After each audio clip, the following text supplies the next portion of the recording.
Because we're going to have to disconnect the fuel system, we want to take the pressure out of the fuel system. Just take this relay out right here, find the fuel pump relay, grab that, take that out, and then you can try to start the vehicle. Our vehicle doesn't run right now, so if you crank the vehicle and then it dies, the fuel system should be unpressurized. Now I'm going to disconnect the battery, use an 8mm wrench, loosen up the negative side terminal, and just set that wire aside. Take this cover off using an 8mm socket.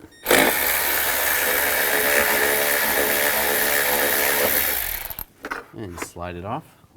Take this snorkel off. There's a little retainer right here. Just use a trim tool, slide that off. Then loosen up the worm clamp here using an 8mm socket. Or you can use a straight blade screwdriver. Same with this one.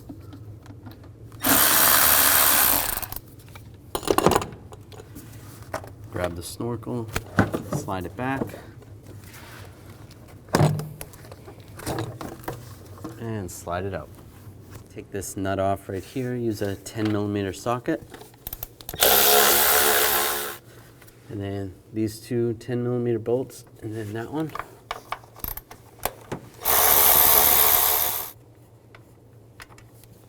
And take this cover off, and we're going to disconnect the connectors. Disconnect that one right there. That's off the purge solenoid. Disconnect the alternator connector right here. Slide under the lock and pull it out. And this connector right here. And the map sensor as well. Disconnect that. And I'm just going to use a bungee cord to just keep the wires out of the way. Just wrap it around the wiper arm. This wire connector right here, just unattach that from the intake, set that aside. Now we have to disconnect all the fuel injectors. There is a lock on them. This one doesn't have that lock on it, but you pull back on the lock and then you push down on that little lock tab and then slide the connector out. This one does have the lock. So the lock, you just grab the lock and just slide it up just a little bit, and then you should be able to push on the connector. Sometimes it's easier to slide the whole lock out. This is how the lock works. So when it's locked in there, this is all the way down. Slide this out. You should be able to slide this out a little bit. You don't have to slide it out that much.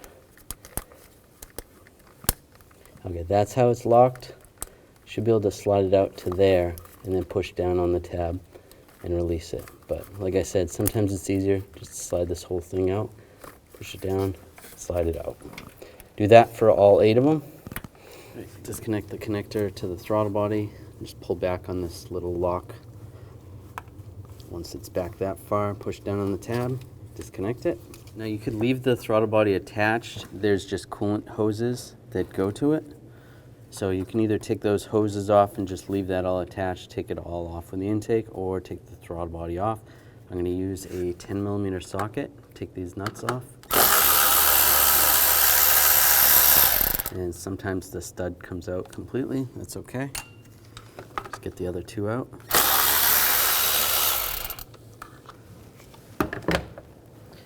Now you want to be careful with this. It is sensitive. You don't want to drop it. Let's slide this hose out of the way over here. And disconnect this hose right here. This goes to the valve cover. You can either disconnect it down here or up here. And it's been on there for a long time, so it's kind of hard to get it loose. Just try to twist it back and forth. Screwdriver or a trim tool or something, just try to push on it. This should probably be replaced. The rubber is very dry. Just try not to crack this little port. There we go. Yeah, see the hose is starting to rip already. Move that to the side. Disconnect this evap line. Might need a screwdriver or something to push on the tab. It slides up.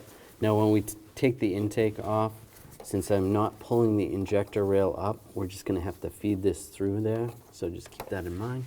And back here, disconnect this line that goes to the valve cover. Just pop that up. You could disconnect it up here if you wanted to. Just put that out of the way. Now if you weren't able to bleed the pressure off the fuel system, like I showed you earlier, taking the relay out and cranking it, just take the cap off right here, take some rags and a screwdriver, and you're just going to push on this Schrader valve. Just be careful. It's a good idea to wear safety glasses while you're doing this. And just release the pressure. There wasn't a lot of pressure in this one, but sometimes they spray pretty good. That's good. Put the cap back on so I don't lose it. Now we'll disconnect the fuel line. Just pull this lock off. You just slide it up and then pull it out. You're going to need a special fuel line release tool. Just slide this over the pipe. Pull the line forward and then push the tool into the line. Once the tool's in the right spot, you should be able to pull the line back. Just like that. Pop it off. Now I'm going to take the intake bolts out. There's one there, one there, one there, and then there's two in the back on this side. On the opposite side, there's two in the front, one in the middle, and then two further back. So there's 5 per side, 10 in total. I'm going to use an 8mm socket. It helps to use a wobble socket or a swivel socket. And it's a good idea not to use an electric tool with the gas being out. You don't want to cause any sparks, so I'm just going to use an air tool.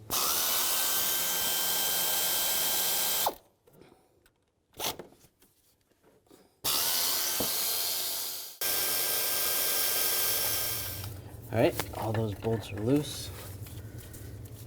Just grab the intake, slide it up.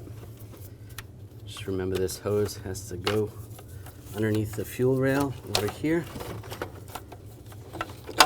Just slide it through there. Just like that. Just be careful, it is plastic, you don't want to crack it. And when you go back in, you're gonna have to feed that through there again. And slide it out. So it's pretty dirty under here. I want to clean some of this up. I don't want any of this stuff to fall into the intake ports. What you could do is put a rag in each one of those ports and then clean it all up if that's what you want to do. Or just be careful. And you don't really want to use an electric vacuum on this because the potential of getting some of the fuel in there and then catching the vacuum on fire. So just be careful. All right, so I put rags in all the ports. I just need to remember to take those out when I go to put the intake back on. Just use a blowgun. Just try to blow most of this away. I'm going to pull this little cover up right here. Just use a trim tool or a screwdriver. And just slide it up. Should slide on the wire. Just be careful. There we go. Disconnect the connector. It's kind of hard to do with your fingers. Might be easier with some needle nose pliers. And disconnect the connector. When you squeeze that, that releases the locks. And just do the same with the back one. There we go. In case any debris fell in there, I'm just going to blow out the hole. I'm going to take the sensor out. Use a 7/8 socket or a 22mm socket. Loosen up the sensor. Once it breaks free, you should be able to do it by hand. And pull the knock sensor right out. Take the new knock sensor, slide it in position, and start it by hand. Now it's very important to torque these properly. Use a torque wrench and torque these to 15 foot-pounds. And that's good. It's crucial that you don't over-torque them or you could break the sensor. Now we're going to do the same on the other sensor. All right, I'll take the harness. Now if your harness was good, you could reconnect it, But while you're in here, it's always a good idea to replace the harness just in case something breaks, like the connector. So, and take the new connector and just lock it in place. Do the same on the back one. That's good. Now we can push these seals down. That's good. Do the same on this one.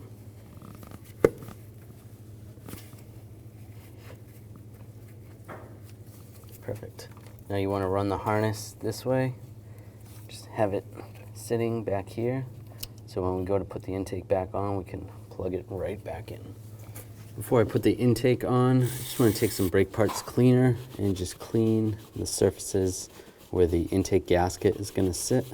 You don't have to clean all this up crystal clear or anything, but just where the gasket is going to sit, make sure that's nice and clean.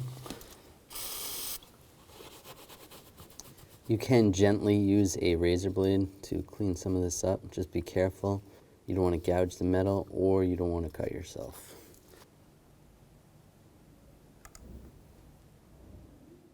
We'll take the old gaskets off. There's a little clip right here. There's another clip right here. And then another one on the bottom. Take those off. Try not to tip the intake completely upside down. Just try to keep it on its side so none of the dirt goes into the ports. And then just take a little rag and some brake parts cleaner and just wipe around the intake.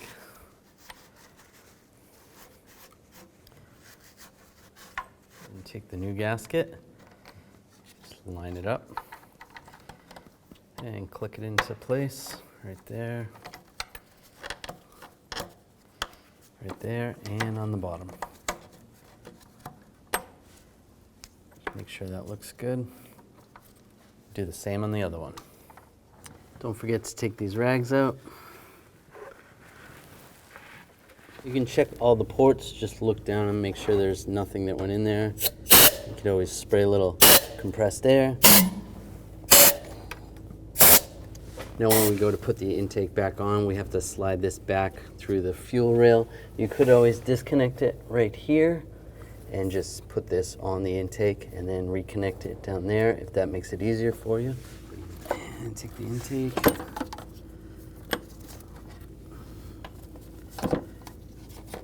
This line's going to go through right here.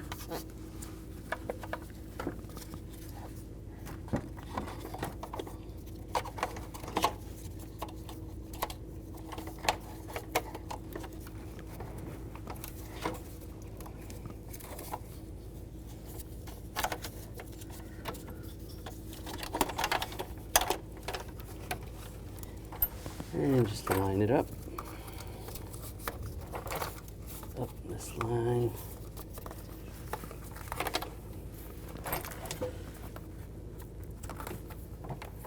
Push that back there.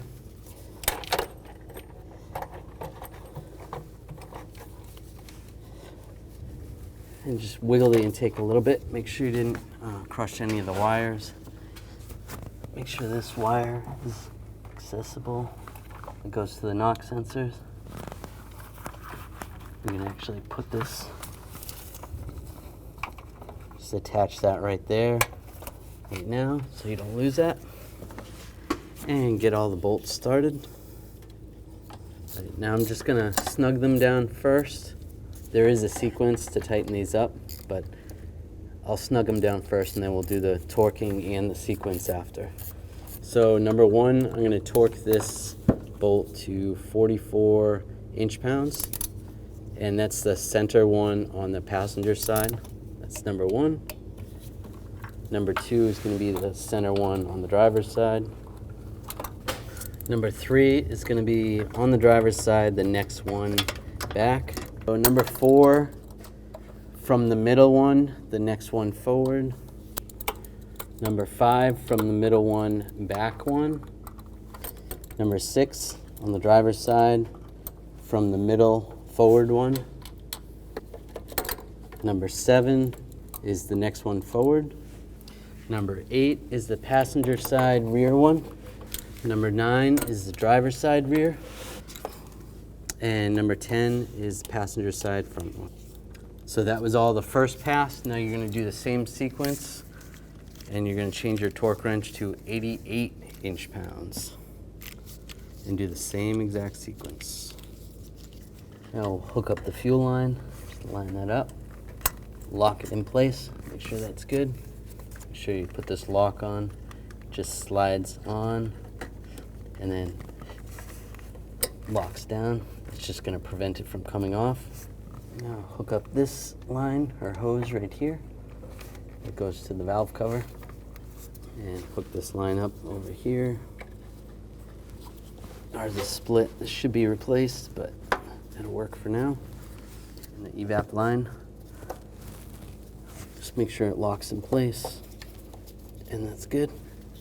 Now check your throttle body gasket. If it's crushed, normally you have to replace it every time, but if it looks okay, you can probably try to reuse it. This one looks good. And take the studs, or just the nuts if the studs didn't come out. Put those back on. And I'm going to torque these to 89 inch-pounds. Now reposition that coolant hose, those clamps. Take the electrical connector, line it up, lock it in place, push down on the lock. Good. Now we want to plug these injectors back in. Just take the locks, reposition the locks. How those go. And plug those in. Make sure they're secure. Do the same with the other 7. Let's disconnect this bungee cord. And run the wires the same way they came out. This bracket's going to go right here. And those wires are going to go like that. You can connect this connector right here. That goes to the knock sensor wire right there. And then this connector is going to go to the map sensor in the back right there. Now take this bracket, line that up, and take the bolts, get those all started. Put the nut on this bracket right here.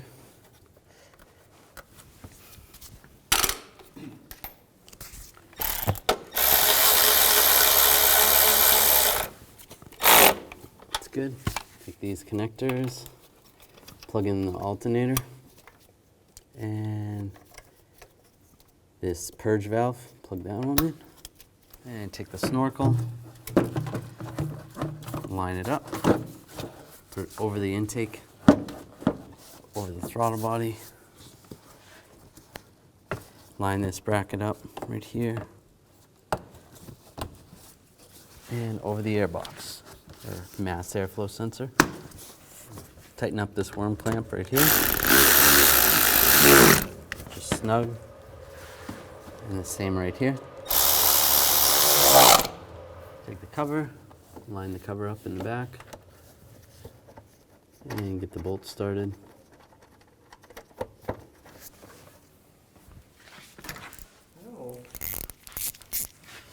And tighten it up. Snug. Now let's reconnect the battery. Put the negative terminal on and snug it up.